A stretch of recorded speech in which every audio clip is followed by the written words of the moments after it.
الحمد لله نحمده ونستعينه ونستغفره ونؤمن به ونتوكل عليه ونعوذ بالله من شرور أنفسنا ومن سيئات أعمالنا.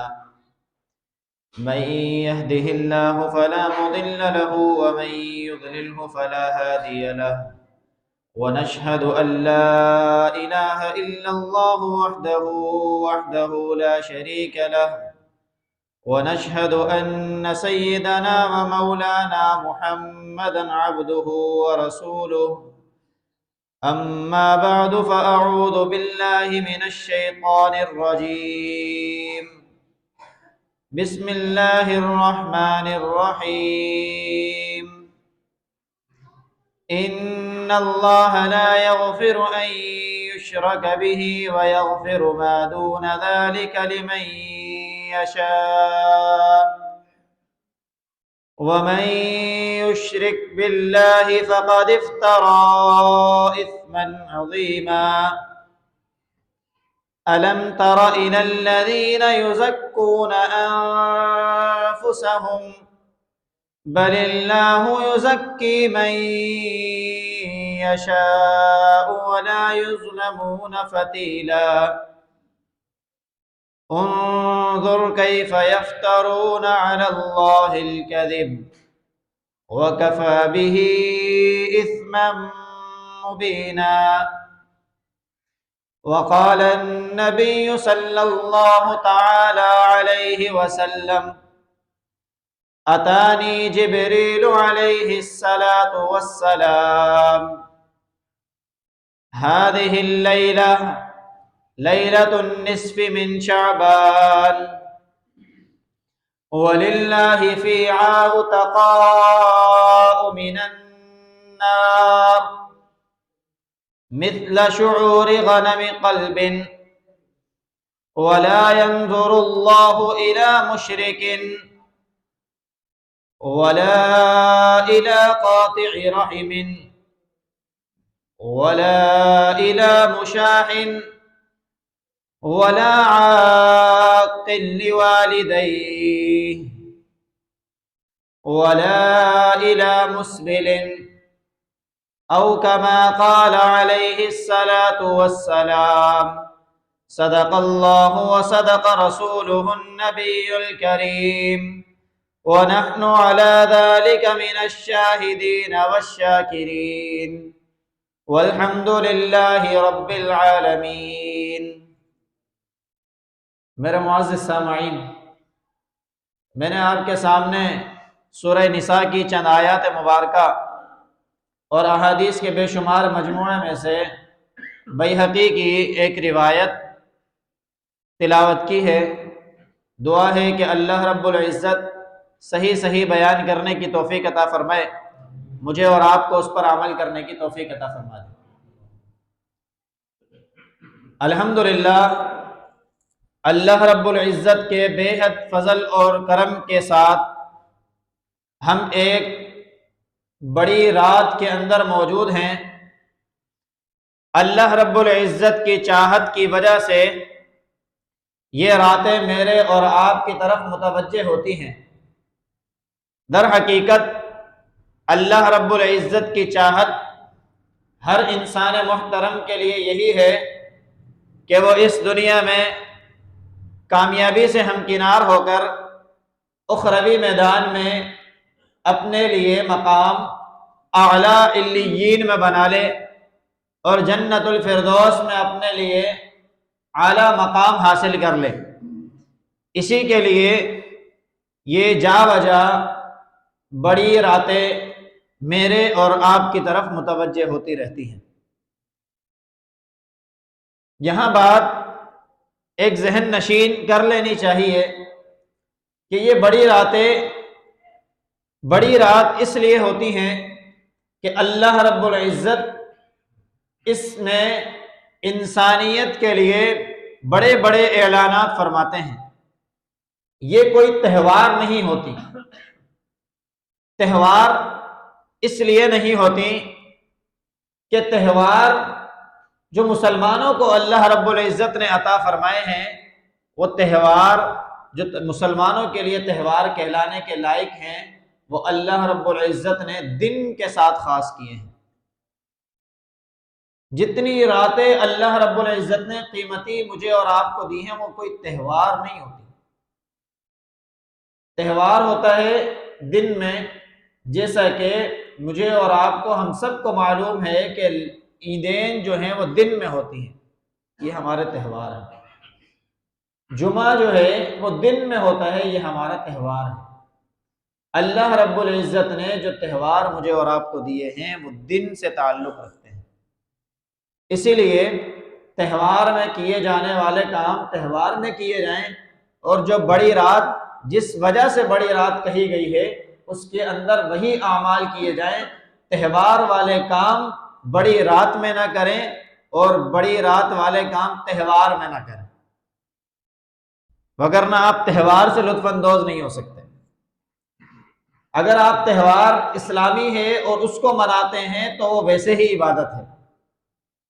عبادت نام ہے بندگی کا، اور بندگی ہے اللہ رب العزت کے حکم پر عمل پیرا ہو جانا، اللہ رب العزت کے حکم کے آگے سر تسلیم خم کر دینا۔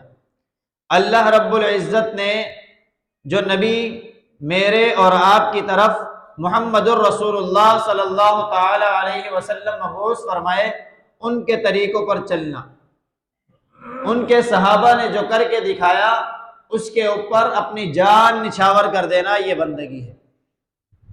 اس کے علاوہ جو طریقے میں اور آپ اپناتے ہیں وہ ہمارے اپنے طریقے ہوتے ہیں، وہ بندگی نہیں ہوتی۔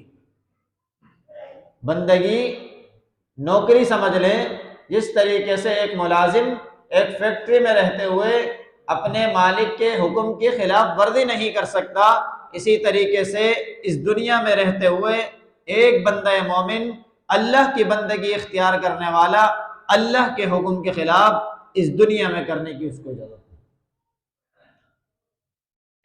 آج ہم جو کشمکش کا شکار ہیں اس کی اصل وجہ ہی یہ ہے۔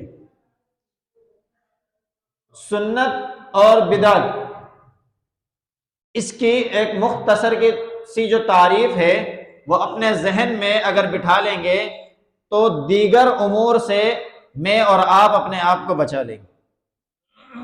سنت کی کوئی لمبی چوڑی تعریف نہیں ہے، بدعت کی کوئی لمبی چوڑی تعریف نہیں ہے جو ہم پہچان نہ سکیں۔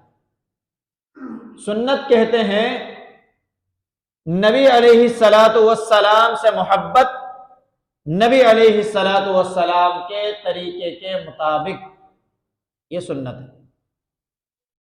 اس کے مقابلے میں بدعت کہتے ہیں نبی علیہ الصلاۃ والسلام سے محبت اپنے خواہشات نفسانیہ کے مطابق، ہیں دونوں ہی دین، ہیں دونوں ہی نبی کے محبت میں عمل۔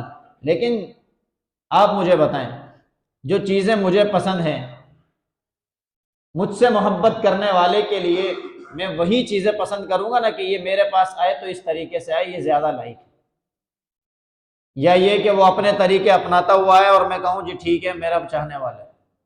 نہیں، نبی علیہ الصلوۃ والسلام سے اگر میں اور آپ محبت کرتے ہیں اور ان کی سنتوں پر عمل کرنا چاہتے ہیں تو ایک سنت کو زندہ کرنے کے لیے ان کی 100 سنتیں کیوں قربان کر دیتے ہیں؟ نبی علیہ الصلوۃ والسلام کی ایک سنت پر عمل کرنا آج کے دور میں 100 شہیدوں کے برابر اجر کیوں ہے؟ سوچنے کی ضرورت ہے، غور و فکر اور تدبر کرنے کی ضرورت ہے، کیونکہ ایک سنت جب ہم زندہ کرتے ہیں تو اس سنت کو زندہ کرنے کے لیے ضروری ہے کہ اس سنت کو پورا کرنے کے لیے اس کے مقتضا بھی سنت کے مطابق ہوں، یعنی جو طریقے ہم اپنا رہے ہیں وہ طریقے بھی وہی ہوں جو میرے اور آپ کے نبی نے اس طریقے کو کرنے کے لیے اپنائے تھے۔ ایسا تو نہیں نا نبی علیہ الصلوۃ والسلام نے جو ہے ایسے ہی وہ عمل کر دیا، اس سے پہلے طریقہ بھی تو کیا ہوگا نا، وہ طریقہ بھی ہم اپنائیں پھر اس سنت کو کریں، تو یہ پورا کا پورا سنت پر عمل کرنا ہے، اور یہ ہے ایک سنت 100 شہیدوں کے برابر ہے۔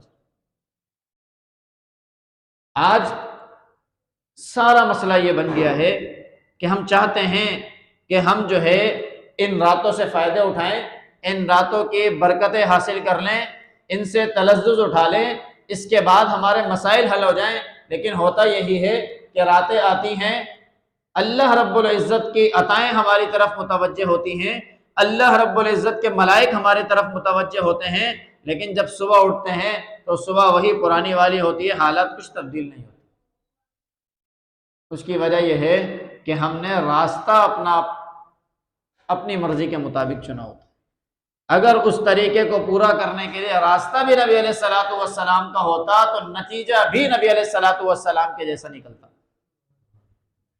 لیکن آج ہم جو ہے آدھا عمل کرتے ہیں، ہمارا فوکس صرف اس بات کو ہوتا ہے جو بات عمل کرنی ہے، باقی جتنوں کا چاہے ہم نقصان کر دیں اس پر ہم توجہ نہیں کرتے۔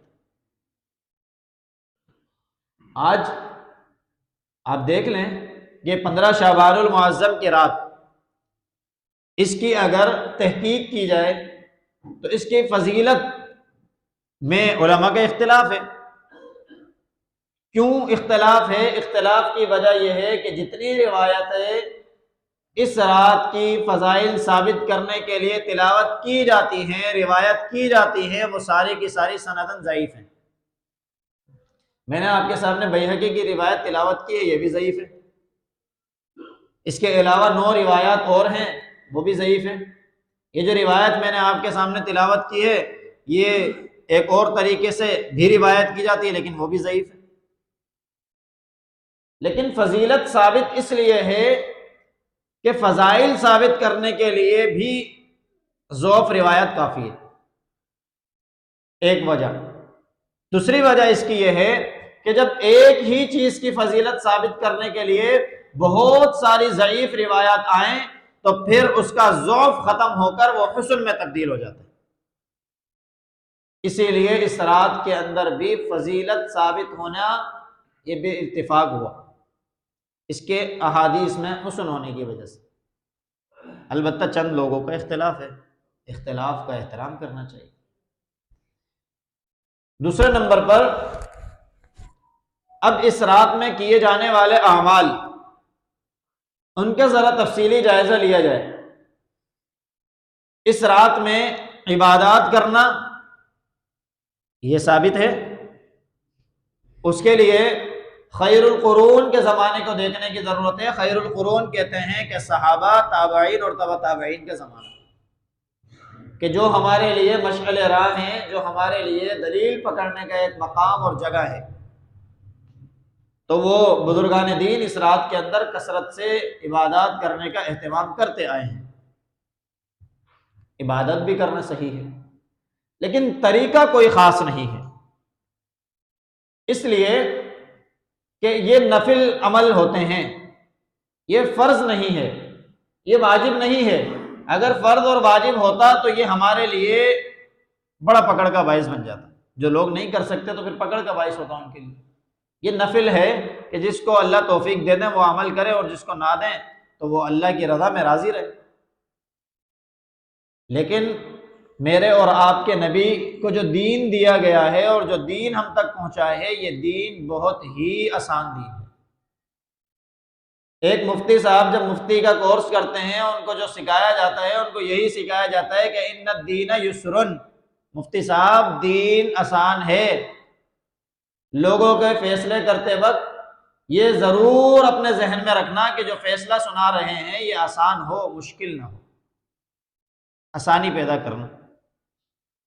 تو نبی علیہ الصلوۃ والسلام نے بھی مجھے اور آپ کو بہت سارے طریقے پوری رات عبادت کرنے کے برابر بتائے ہیں۔ جس شخص کو یہ لگتا ہے نفل عبادات کے لیے اصل یہ ہے کہ وہ خفیہ طور پر کی جائے، تنہائی میں کی جائے، لیکن جس شخص کو لگتا ہے کہ وہ تنہائی میں عبادت نہیں کر سکتا، مسجد آ جائیں، مسجد میں ایک ماحول ہے، آپ اس ماحول میں عبادت کر لیں۔ لیکن مسجد میں آنے کے بعد بھی اجتماع کی صورت اختیار نہ ہو، ایسے ہی صورت بنے کہ جیسے ہر ایک اپنا اپنا عمل کر رہا ہے، کیونکہ یہ روایت مجھے اور آپ کو یہی سکھاتی ہے۔ اس کے بعد اگر کوئی شخص یہ بھی نہیں کر سکتا تو پھر وہ گھر پر جا کر سو جائے، عشاء کی نماز جماعت سے پڑھے اور سو جائے۔ دیگر خرافات جو معاشرے میں چل رہی ہیں ان سے اپنے آپ کو بچانے کے لیے بہتر طریقہ یہ ہے کہ وہ سو جائے، کیونکہ اگر جاگتے رہیں گے تو ایک تو یہ موبائل شیطان جان نہیں چھوڑتا، دوسرے نمبر پر اگر باہر رہیں گے تو باہر ماحول ہماری جان نہیں چھوڑتا، اور اگر آپ گھر پر رہ کر ان سے بھی نہیں بچ سکتے تو آپ کے اوپر ضروری اور لازم یہ ہے کہ پھر آپ ایسے اجتماع میں آئیں کہ جہاں پر اللہ اور اللہ کے نبی کی بات بتائی جائے، اور ایسے لوگ ہوں کہ جو آپ کو صحیح راہ بتانے والے ہوں، گمراہ کرنے والے نہ ہوں۔ اور یہ تلاش میرے اور آپ کے اوپر لازم ہے، کس طریقے کے لوگوں میں ہمیں بیٹھنا چاہیے۔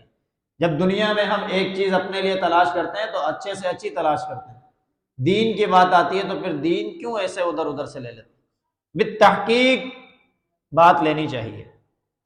تیسرے نمبر پر عمل کیا جاتا ہے کہ قبرستان جانا۔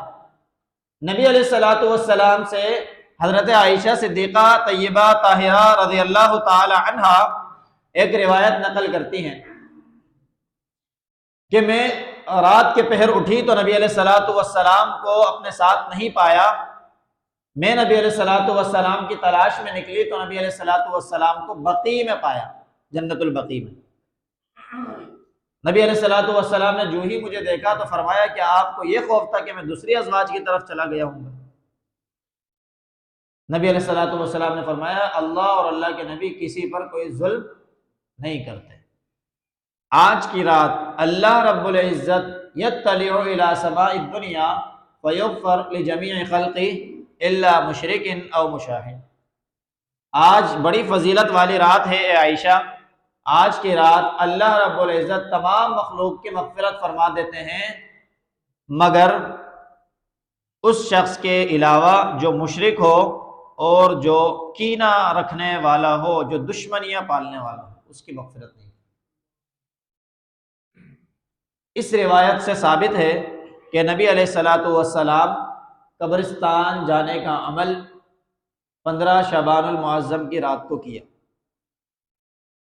میں نے جو آپ کو قاعدہ بتایا کہ سنت عمل کیا ہے، نبی سے محبت، نبی کے طریقے کے مطابق۔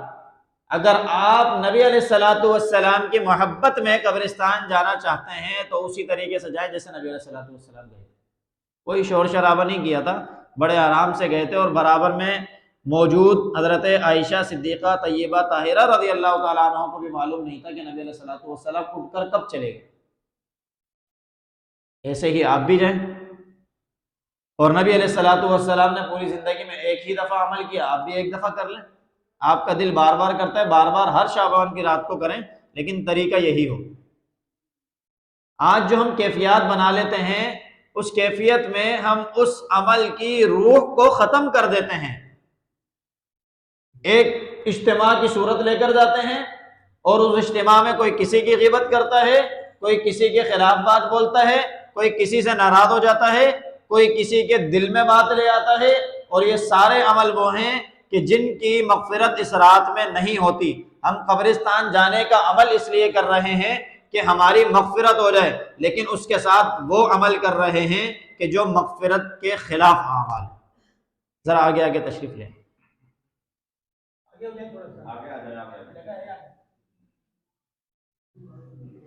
تو جو اعمال ہم اپنی مغفرت کے لیے کر رہے ہیں، اس عمل کو کرنے کے لیے اس کے خلاف عمل کرنا یہ عقل کے بھی خلاف ہے۔ اسی لیے قبرستان جانے کا عمل اسی طرح کیا جائے جیسے کہ نبی علیہ الصلوۃ والسلام نے کیا ہے، بغیر کسی کو تکلیف دیے، بغیر کسی کو نقصان پہنچائے، بغیر کسی کی غیبت اور چغلی کیے، بغیر کسی کو تنگ کیے۔ یہ کر سکتے ہیں تو ٹھیک ہے، آپ قبرستان جائیں، وگرنہ 15 شعبان پوری ہی اس لائق ہے کہ آپ اس میں چلے جائیں، پورے دن میں چلے جائیں، کوئی منع تھوڑی ہے۔ پھر اس میں نبی علیہ الصلوۃ والسلام نے ایک روایت میں فرمایا کہ اذا كانت لیلۃ النصف من شعبان فقوموا لیلها وصوموا نہارها، کہ جب 15 شعبان کی رات آئے تو اس کی رات کو قیام کرو اور اس کے دن کو روزہ رکھو۔ اب جو ہے روزے کا عمل نبی علیہ الصلوۃ والسلام کی اس ایک حدیث سے ثابت ہے، اس ایک رات کے لیے، اس دن کے لیے، اور روایت نہیں ہے، اور روایت بھی ضعیف ہے۔ لیکن 15 شعبان المعظم یہ ایام بیض میں سے بھی ہے۔ ایام بیض کے روزے جو ہے وہ سنت ہیں، ہر مہینے کے 3 روزے، 13، 14 اور 15۔ 15 شعبان المعظم کی روزے کی اس روایت کی وجہ سے ذوق ختم ہو جاتا ہے، اور اگر کوئی شخص رکھنا چاہتا ہے اس نیت سے کہ ایام بیض کے روزوں میں سے 2 رکھ لے۔ اور دوسری بات کہ نبی علیہ الصلوۃ والسلام رمضان المبارک کے استقبال کے لیے رجب سے ہی تیاریاں شروع کر دیا کرتے تھے، اور دعائیں کیا کرتے تھے کہ اللہم بارک لنا فی رجب و شعبان وبلغنا رمضان۔ اے اللہ میرے رجب اور شعبان میں برکت عطا فرما دیجئے۔ برکت یہ ہے کہ مجھے صحت اور عافیت کے ساتھ رمضان المبارک کے مہینے میں داخل فرما دیجئے، تاکہ میں اس کی رحمتوں، برکتوں اور مغفرتوں سے فائدہ اٹھا سکوں۔ نبی علیہ الصلوۃ والسلام رجب سے تیاری کیا کرتے تھے، اور شعبان کے پورے مہینے میں کثرت سے روزہ رکھا کرتے تھے۔ تو نبی علیہ الصلوۃ والسلام کی اس سنت کو زندہ کرنے کے لیے بھی آپ 15 شعبان کا روزہ رکھ سکتے ہیں، لیکن صرف یہ نیت کہ میں اس شب برات کا روزہ رکھ رہا ہوں یہ کافی نہیں ہے۔ پھر آپ نیت ساری کریں کہ ایام بیض میں سے بھی، اور شعبان کے مہینے میں نبی علیہ الصلوۃ والسلام کثرت سے روزہ رکھا کرتے تھے، لہذا میں بھی روزہ رکھ رہا ہوں۔ یہ ایک سنت پر آپ عمل کر رہے ہیں، جب یہ نیت کر لیں گے تو آپ 3 سنتوں پر عمل کر لیں گے۔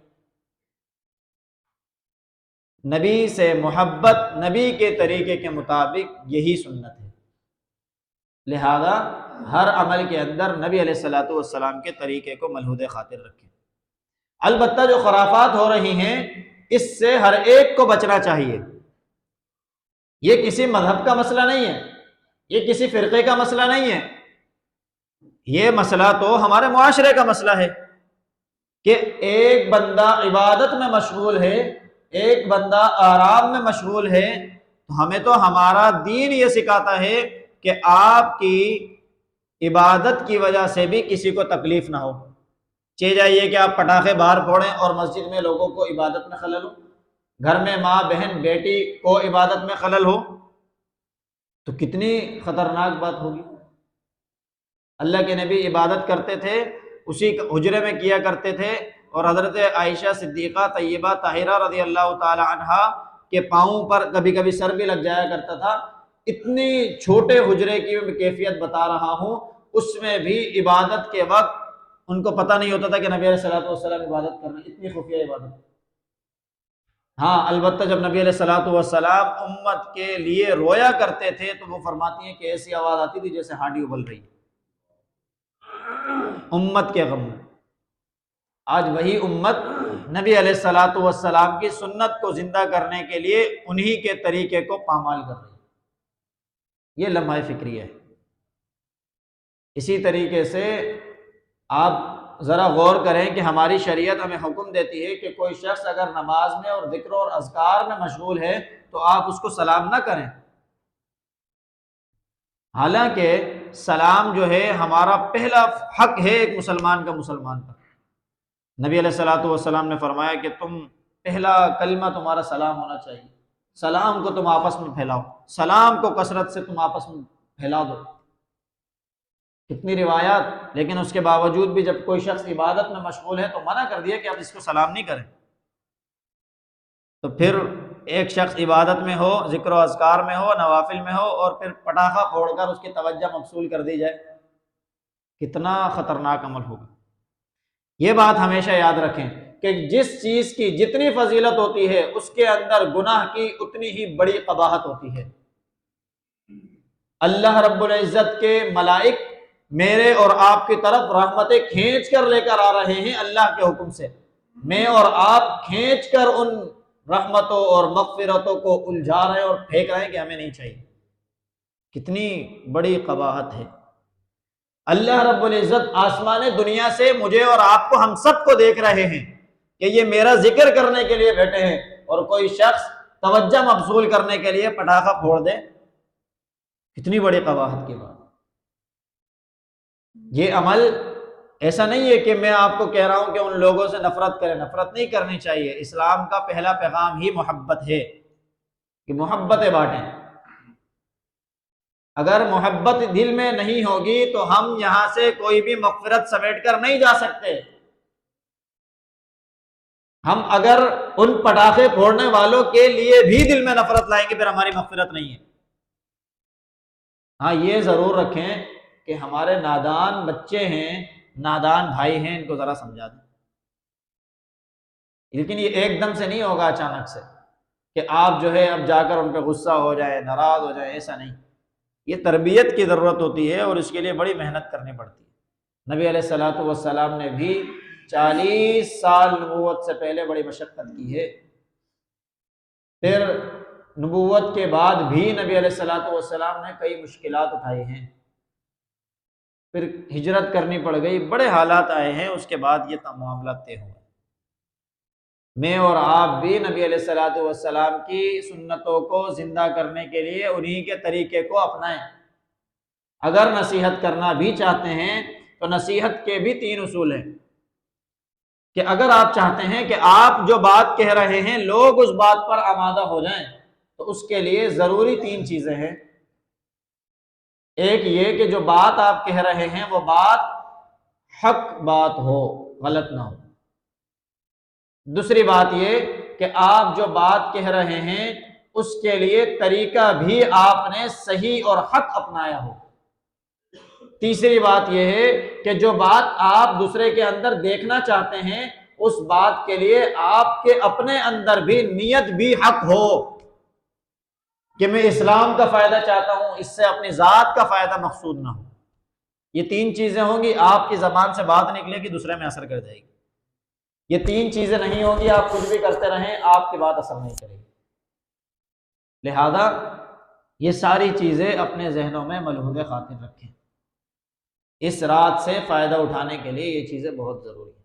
جو روایت میں نے آپ کے سامنے تلاوت کی اس میں نبی علیہ الصلوۃ والسلام کے پاس جبریل امین آتے ہیں اور نبی علیہ الصلوۃ والسلام سے فرماتے ہیں کہ آج 15 شعبان کی رات ہے، آج کے رات اللہ رب العزت اتنے لوگوں کی مغفرت فرماتے ہیں جتنے بنو کلب کی بکریاں اور ان کے اوپر بال موجود ہیں۔ یہ مغفرت کی ایک قبیلے کی بکریوں کی طرف اشارہ کرنا مقصود کچھ اور نہیں ہے، زیادتی مقصود ہے۔ اس وقت بنو کلب کے پاس دیگر قبائل کے مقابلے میں بہت زیادہ بکریاں تھیں، اور ان بکریوں یا بھیڑوں کی کیفیت یہ تھی کہ ان کے پر بال بہت زیادہ ہوا کرتے تھے، جیسا کہ ہمارے آج کل پہاڑی بھیڑ اور بکریاں آپ دیکھیں ان پر بال بہت ہوتے ہیں۔ تو اللہ رب العزت اتنے زیادہ لوگوں کی اس رات میں مغفرت فرما دیتے ہیں، جہنم سے نکال کر یا جہنم کے جو اعمال انہوں نے کیے ہوئے ہوتے ہیں ان کو ختم کر کے اب ان کو جنت کا سرٹیفکیٹ دے دیتے ہیں۔ لیکن 6 لوگ ایسے ہیں کہ جن کی اس رات میں مغفرت نہیں ہوتی۔ سب سے پہلا ہے مشرک۔ مشرک کا لفظ سنتے ہی لوگوں کے ذہن میں آتا ہے مسلمانوں کے علاوہ لوگ، ایسے ہی ہے نا؟ جبکہ میں بارہا بیان کر چکا ہوں وہ طریقہ جو اللہ نے بتایا ہو زندگی گزارنے کے لیے، وہ اگر آپ اپنی زندگی میں اپناتے ہیں تب تو معلوم ہوا کہ آپ نے اللہ کو اپنا معبود مانا ہے اور اس کے اوپر چلتے رہتے ہیں۔ دوسرا وہ طریقہ جو آپ نے خود بنایا ہے اور آپ اس کے اوپر زندگی گزار رہے ہیں تو معلوم ہوا کہ آپ نے اپنے خواہشات نفس کو بھی معبود بنا لیا۔ اس کی دلیل میں اپنے آپ سے نہیں کہہ رہا، سورہ بنی اسرائیل کے 3 رکوع کے اندر اللہ رب العزت نے، بلکہ 4 رکوع کے اندر اللہ رب العزت نے جہاں سارے حقوق بتائے ہیں، 3 رکوع سے 4 رکوع کی انتہا تک حقوق بتائے، ان حقوق بتانے کے بعد اللہ رب العزت نے کہا کہ یہ سارے حقوق اللہ نے بتائے ہیں، اس پر عمل کر لو. وَلَا تَجْعَلْ مَعَ اللَّهِ إِلَٰهًا آخر، اللہ کے مقابلے میں کسی اور کو معبود نہیں بنانا.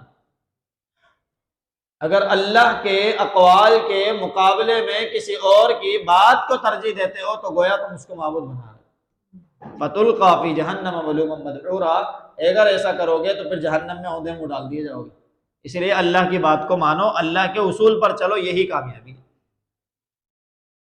تو اللہ رب العزت سے اگر آج کی رات مغفرت چاہتے ہیں تو اپنے اندر بیٹھے ہوئے اس نفس کے معبود کو بھی توڑ دیں، اس نفس کے اندر موجود بت کو بھی توڑ دیں کہ آج کے بعد اس بت کی نہیں مانیں گے، اللہ کی مانیں گے. اپنے نفس کی نہیں مانیں گے بلکہ اللہ کی مانیں گے. تو یہ آج ہم شرک سے توبہ کر لیں گے، اور جب ہم مشرک نہیں رہے تو اللہ ہماری مغفرت کر دیں گے. دوسرے نمبر پر ہے مشاحن، کہ اللہ رب العزت اس شخص کی مغفرت نہیں کرتے جو دشمنیاں پالنے والا ہو. دشمنیاں کون پالتا ہے؟ کہ جو لوگوں کو معاف نہیں کرتا، اپنے دل کے اندر ان کے خلاف ہنڈیاں ابالتا رہتا ہے کہ فلاں نے میرے ساتھ یہ کیا تھا، میں اس کے ساتھ یہ کروں گا، فلاں نے میرے خلاف بات کہی تھی، میں اس کو نہیں چھوڑوں گا. یہ کینہ رکھنے والے شخص کی آج کی رات مغفرت نہیں ہے. اگر آپ اپنے ساتھ مخلص ہیں، میں اپنے ساتھ مخلص ہوں، اگر ہم اپنے ساتھ ہی آج مخلص ہیں تو آج کی رات اپنے آپ کو فائدہ پہنچانے کے لیے لوگوں کو معاف کر دیں کہ بھائی میں کسی کے لیے کوئی برائی نہیں رکھتا، اور یہ لفاظی نہ ہو، اس پر عمل بھی کریں کہ میں اپنے دل میں کسی کے لیے کوئی برائی نہیں رکھتا، اور سب سے صلح کر لیں. اور صلح کا مطلب یہ بھی نہیں کہ جی میسج بھیجنا شروع کر دیں یا ابھی تہیہ کر لیں بس سب سے جا کے ملوں گا، بلکہ جو ملتا جائے اس سے کھلے دل سے ملتے جائیں. جو آپ سے ملے آپ پرانی باتوں کو ایک طرف پھینک کر اس سے گلے لگیں. جب ملاقات ہو خوش مزاجی سے ملے. میں ایک بات ہمیشہ کہا کرتا ہوں کہ آپ اور میں جو سمجھتے ہیں نا کہ سامنے والا میرے ساتھ ایسا ہے تو میں بھی اس کے ساتھ ایسا ہوں، سامنے والا آپ کے ساتھ اس لیے ایسا ہے کیونکہ آپ اس کے ساتھ ایسے ہیں. اس کی دلیل آج کے دور میں سمجھنا بہت آسان ہے. ایک اتنا سا سم کارڈ، اس کے اندر سگنل، زونگ والے سگنل زونگ کی سم میں ہی آتے ہیں، دیگر جو کارڈ ہیں ان کے سگنل انہی کے پاس آتے ہیں، دیگر جو نیٹ ورک ہیں ان کے نیٹ ورک اسی کے پاس آتے ہیں. دوسرے کے پاس جاتے ہیں؟ نہیں جاتے. میں اور آپ اللہ کے بنائے ہوئے وہ شاہکار ہیں کہ ہمارے سگنل جیسے نکلتے ہیں وہ اسی کے پاس ویسے جاتے ہیں. ہم جب نیگیٹو سوچتے ہیں، غلط سوچتے ہیں تو سامنے والے پر وہی سگنل پہنچتے ہیں، پھر ری ایکشن ویسے ہی آتا ہے. آپ جب جیسا معاشرہ چاہتے ہیں خود اپنے آپ کو ویسا بنا لے، ایسی شعائیں آپ کی نکلنا شروع ہو جائیں گی، لوگ آپ کے ساتھ ویسے ہی جڑنا شروع ہو جائیں گے. وگرنہ آپ نیگیٹو شعائیں نکالتے رہیں، نیگیٹو سگنل نکالتے رہیں، نیگیٹو کنیکشن آپ کو ملتے رہیں گے، آپ تنگ ہو کر رہ جائیں گے. مشاحن کی مغفرت آج کی رات نہیں ہوتی. تیسرے نمبر پر قاطعی رحم، جو شخص قطع تعلقی کرنے والا ہو اپنے رشتہ داروں سے. وہ رشتہ دار کون ہیں؟ جو والد کی طرف سے ہمارے رشتہ دار ہوں، چچا تایا اور ان کی اولادیں، دادا دادی اور ماورا، امی کی طرف سے رشتہ دار، اور خالہ ماموں اور ان کے اولادیں، اور نانی اور نانا اور ماورا، یہ ہمارے قریبی رشتہ دار ہیں. ان سے اگر قطع تعلقی رکھی ہوئی ہے کہ جی میں نہیں ملوں گا، اس سے بائیکاٹ ہے، تو اس کی بھی آج کی رات مغفرت نہیں ہے. اپنے دل سے ان کے لیے موجود سارے گلے شکوے مٹا کر اللہ کی بارگاہ میں توبہ طیب ہو جائیں. یہ آپ اور میں اپنے ساتھ فائدہ مند کریں گے. اگر دل میں رکھ کے رہیں گے یہ اپنے ساتھ ہی نقصان ہو جائے گا. چوتھے نمبر پر مسبل کا لفظ استعمال ہوا کہ جو شخص تکبر کرتے ہوئے اپنے ازار، اپنے کپڑے کو زمین پر لٹکائے. گھسیٹتے ہوئے دیکھا ہے اپنے کپڑے گھسیٹ رہے ہوتے ہیں، تکبرانہ طور پر اگر لٹکائے تو اس کی بھی مغفرت نہیں ہے، کیونکہ تکبر تو اللہ کی چادر ہے، اور من اللہ کی جس نے چادر کو کھینچا تو اللہ رب العزت ایسے شخص کی کبھی بھی مغفرت نہیں کرتا۔ پھر اس کے بعد ہے وَلَا إِلَىٰ عَاقٍ لِوَالِدَيْهِ، 5ویں نمبر پر اس شخص کی کوئی مغفرت نہیں ہے جو والدین کا نافرمان ہو۔ والدین اگر اس دنیا میں موجود ہیں اور ان کی نافرمانی کی ہے تو ان کے جا کر پاؤں پڑ جائیں، اگر اس دنیا میں نہیں ہیں تو اللہ کے آگے جھک کر ان کے لیے دعائے مغفرت کریں۔ والدین اگر اس دنیا میں نہیں ہیں تو والدین کے دوستوں کے ساتھ اس نے سلوک کریں، اللہ رب العزت آپ کی اور میری اس رات پھر مغفرت فرما دیں گے۔ 6 نمبر پر وہ شخص کہ جو مدمن الخمر، مستقل شراب پینے والا ہو۔ مستقل کا لفظ اس لیے آیا کہ جو شخص ماضی میں پیتا تھا اور توبہ طائب ہوا، یا غیر مسلم تھا، پیتا تھا، مسلمان بن گیا، تو اب اس کو اس کا پینا ضرر نہیں دے گا بلکہ اس کی مغفرت کی جائے گی۔ لیکن جو شخص اب بھی نہیں چھوڑ رہا تو پھر اب بھی اس کی مغفرت نہیں، اللہ رب العزت اس کو معاف آج کی رات بھی نہیں کریں گے، اور اسی طرح جتنی بڑی راتیں آتی رہیں گی ان لوگوں کی مغفرت ان بڑی راتوں میں بھی نہیں ہوگی، اور ان لوگوں کے لیے یہ بڑی ہی راتیں اتنا ہی وبال کا باعث بنتی رہیں گی۔ اسی لیے میں اور آپ اپنے ہی ساتھ مخلص ہو جائیں تو ہم جنت میں چلے جائیں گے۔ میں اور آپ پتہ نہیں کس کے ساتھ مخلص ہیں جس کی بنا پر ہم دوزخ میں جا رہے ہیں۔ ایک طریقہ ہے شیطان کا، ایک طریقہ ہے اللہ کا۔ اب بتاؤ نا تم کس کا ساتھ دو گے؟ اسی لیے اللہ کے طریقے پر آئیں، نبی علیہ الصلوۃ والسلام کے طریقے پر آئیں۔ قرآن اتنی وسیع ترین کتاب ہے، یہ میرے اور آپ کے اس دنیا میں زندگی گزارنے کی ایک فہرست ہے کہ جو بہت اچھے طریقے سے ہم سے گفتگو کرتا ہے، ہنسی مذاق بھی کرتا ہے، بات چیت بھی کرتا ہے، دل لگی بھی کرتا ہے، سب کچھ کرتا ہے، بس یہ ہے کہ بات کرنے والا کوئی ہو۔ اس میں ہر چیز کا حل موجود ہے۔ اچھا، یہ قرآن صرف کتاب نہیں ہے نا، نہ یہ مخلوق ہے۔ دنیا میں ساری چیزیں اللہ نے بنائی ہیں، یہ اللہ نے بنائی نہیں ہے، یہ تو اللہ کے اندر کی ایک شے ہے جس کو اللہ نے کہا کلام ہے میرا، یہ میرا کلام کیا میں بنا رہا ہوں۔ اسی طرح جو اللہ کا کلام ہے وہ اللہ کے اندر کی ایک شے ہے، تو اس کو یہ اعزاز حاصل ہے، یہ بہت بڑی شے ہے۔ میں ایک جگہ سن رہا تھا، فرمایا کہ کعبۃ اللہ اس دنیا کے اندر موجود، حجر اسود اس دنیا کے اندر موجود، حج کے تمام مناسک اس دنیا کے اندر موجود، ان سب سے بڑھ کر یہ قرآن ہے۔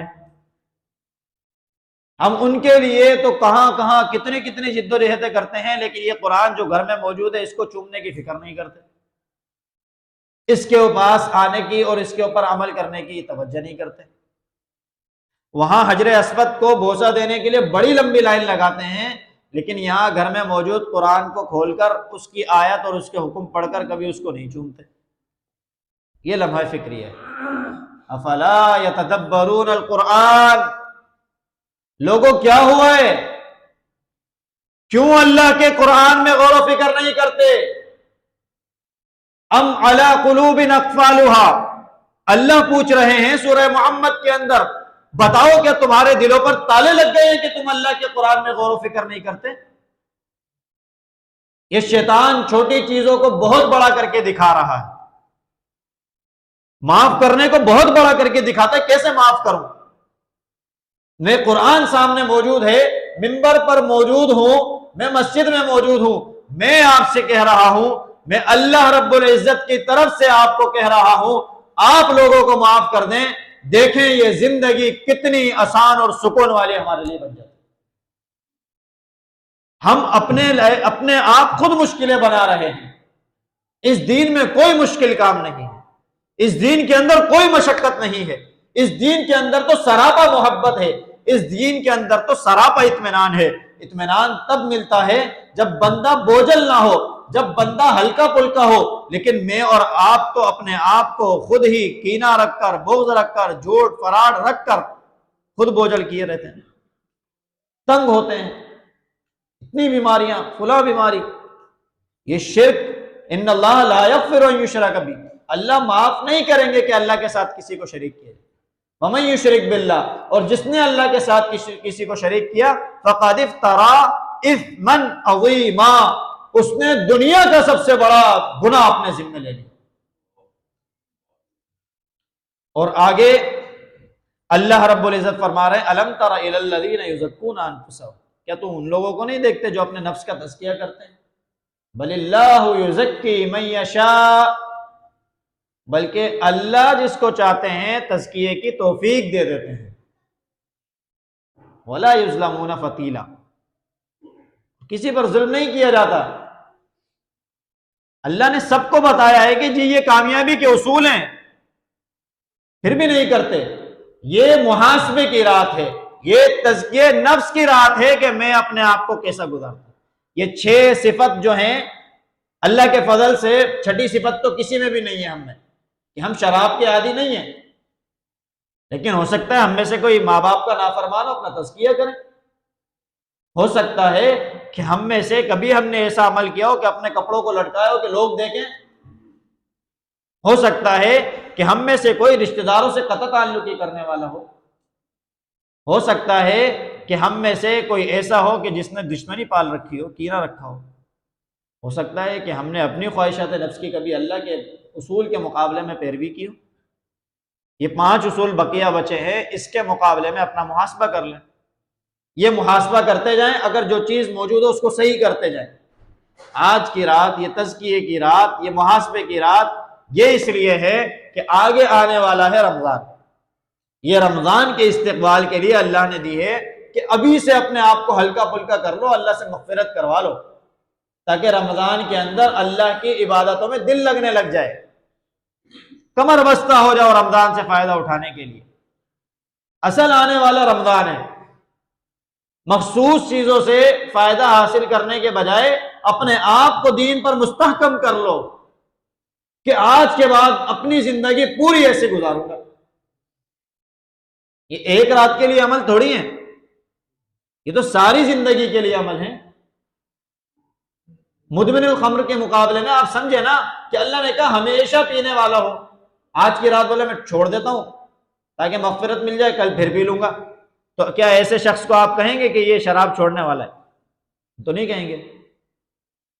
تو اللہ رب العزت نے سارے عمل میں یہی قید رکھی ہے کہ آپ ان اعمال کو ہمیشہ کے لیے چھوڑ دیں، ہمیشہ کے لیے جنت میں رہے.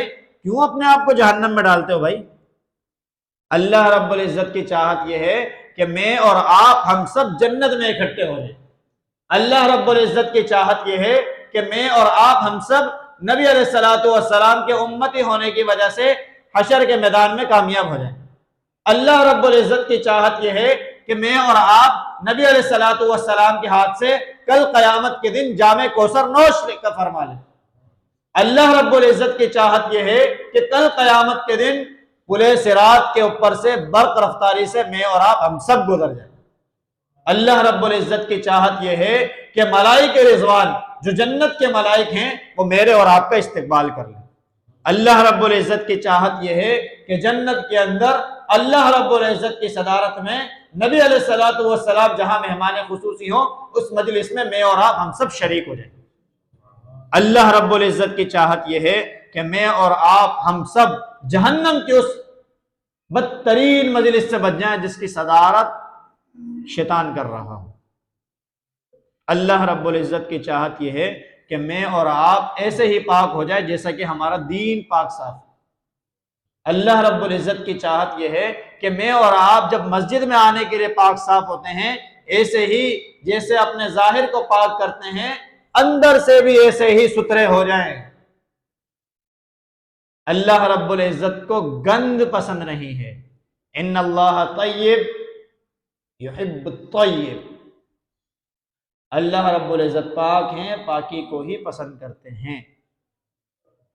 ہم سمجھتے ہیں کہ لباس کو صاف کرنا چہرے کو صاف کرنا، ظاہر کو صاف کرنا، اب پاک ہو گئے۔ دل کے اندر کتنی غلاظت رکھتے ہیں، اللہ رب العزت چاہتے یہ ہیں کہ اندر سے پاک ہو جائیں۔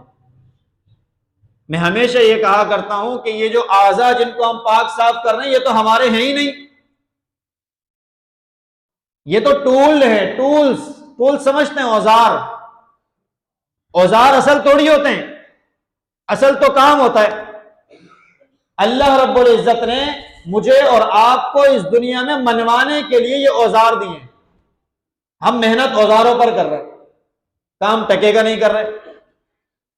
مکینک اوزار دن بھر صاف کرتا رہے، جب کام کروانے جائے کام اس کو آتا نہ ہو، کیا فائدہ؟ اللہ رب العزت نے بار بار قرآن کریم میں سورہ یاسین روزانہ پڑھتے ہیں، اس میں اللہ نے کہا کہ یہ اوزار ہیں، ان کے اوپر میں قیامت کے دن تالا لگاؤں گا، تمہاری زبان پہ تالا ہوگا، تمہارے ہاتھ بولیں گے، تمہارے پاؤں گواہی دیں گے۔ معلوم ہوا کہ ہاتھ پاؤں تو ہمارے نہیں ہیں۔ سورہ بنی اسرائیل میں اللہ رب العزت نے کہا ان السمع والبصر والفؤاد کل اولئک کان عنہ مسئولا، آنکھ، ناک، کان، دل یہ اللہ کے ہیں، اللہ کے لیے گواہی دیں گے۔ اللہ تم سے قیامت کے دن پوچھیں گے میرے ٹول دیے تھے وہ کہاں استعمال کیے۔ سورہ حامیم سجدہ میں 24ویں سپارے میں اللہ رب العزت نے کہا وقالوا لجلودہم لم شہدتم علینا، کہ یہ لوگ قیامت کے دن کہیں گے یہ جلد کو آج کیا ہوا ہے، یہ تو ہمارے جسم کے ساتھ لگی ہوئی تھی، آج ہمارے خلاف گواہی دے رہی ہے۔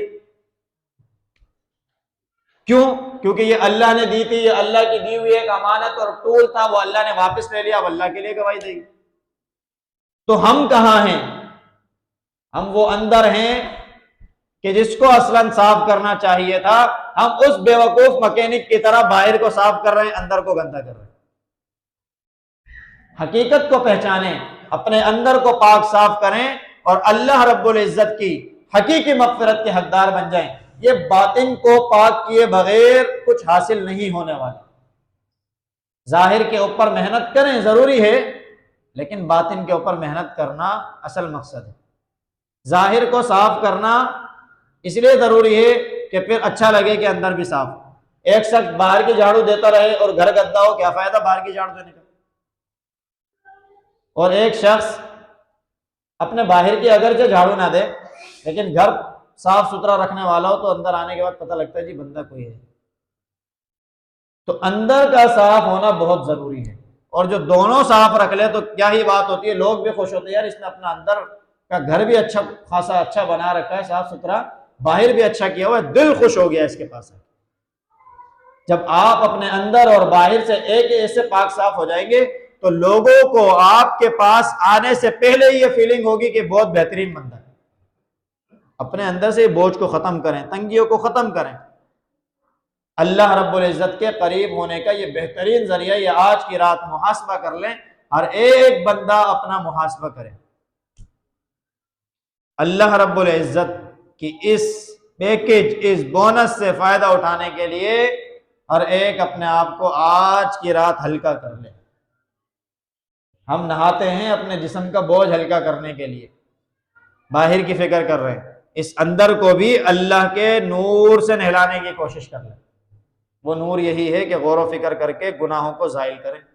آج کی رات اللہ کے آگے آنسو بہا کر یہ جو اندر سے جو دھلن نکلے گی نا، پانی دھوتے ہیں کیا کرتے ہیں، جاتا ہے نا، میل کچیل نیچے جا رہا ہوتا ہے، یہ آنسو جو اللہ کے پاس بیٹھ کر نکلتے ہیں، یہ اندر کو دھو کر میل نکل رہا ہوتا ہے۔